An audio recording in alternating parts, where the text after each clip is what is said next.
রোজ আর আমি দুজনে মিলে আমার বাবা মায়ের গ্যারাজে অ্যাপেলের যাত্রা শুরু করেছিলাম যখন আমার বয়স ছিল 20।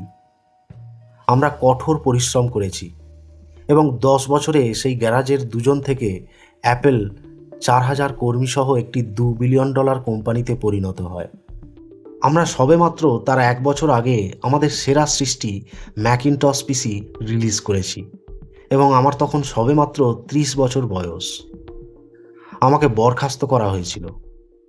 আপনি যে কোম্পানিটি নিজে হাতে শুরু করেছেন তা থেকে আপনি কিভাবে বহিষ্কৃত হতে পারেন? ঠিক আছে, অ্যাপেল বড় হওয়ার সাথে সাথে আমরা এমন একজনকে নিয়োগ করেছিলাম যাকে আমি আমার সাথে কোম্পানি চালানোর জন্য খুব প্রতিভাবান বলে মনে করি, এবং প্রথম বছর বা তারও বেশি সময় ধরে জিনিসগুলো ঠিকঠাক চলছিল। কিন্তু তারপরে ভবিষ্যৎ দৃষ্টিভঙ্গি নিয়ে আমাদের মতবিভেদ ঘটতে শুরু করে এবং শেষ পর্যন্ত আমাদের পতন ঘটে। যখন এটা হলো তখন আমাদের বোর্ড অফ ডিরেক্টরস তার পক্ষে দাঁড়ালো। তো 30 বছর বয়সে আমাকে আমার কোম্পানি থেকেই বের করে দেওয়া হলো এবং খুবই যাচ্ছেতাইভাবে মিডিয়া কভারেজের সঙ্গে বের করে দেওয়া হয়েছিল। আমার প্রাপ্তবয়সের পুরো ফোকাসটাই শেষ হয়ে গিয়েছিল, আর সেটা ছিল খুবই যন্ত্রণাদায়ক। আমি কয়েক মাস যাবৎ কি করব বুঝে উঠতে পারছিলাম না। আমার উপলব্ধি হলো যে আমি আগের প্রজন্মের উদ্যোক্তাদের হতাশ করে দিয়েছি। তাদেরকে দেওয়া কথাগুলো আমি রাখতে পারিনি।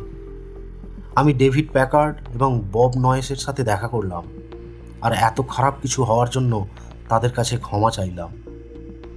আমি প্রকাশ্যভাবে একজন ব্যর্থ মানুষ ছিলাম এবং ভ্যালি ছেড়ে পালিয়ে যাওয়ার কথাও ভেবেছিলাম।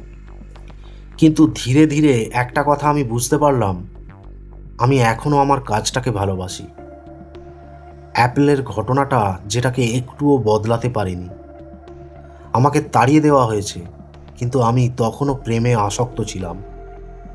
আর এজন্যই আমি সিদ্ধান্ত নিলাম যে আমি আবার শুরু করব।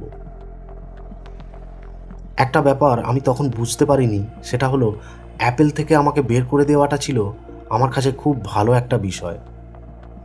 নতুন কিছু করার হালকা ফুরফুরে মেজাজ সফলতার ভারী ভারী চিন্তাভাবনাগুলোকে বদলে দিতে থাকলো, যেগুলোর উপর আমার খুব কম বিশ্বাস ছিল। এটা আমাকে আমার জীবনের সবচেয়ে সৃজনশীল সময়ে খোলা মনে প্রবেশ করতে সাহায্য করেছিল। পরের 5 বছরে আমি নেক্সট নামে একটি কোম্পানি শুরু করি, পিক্সার নামে আরেকটি কোম্পানিও শুরু করি এবং একজন অদ্ভুত মহিলার প্রেমে পড়েছিলাম, যে এখন আমার স্ত্রী।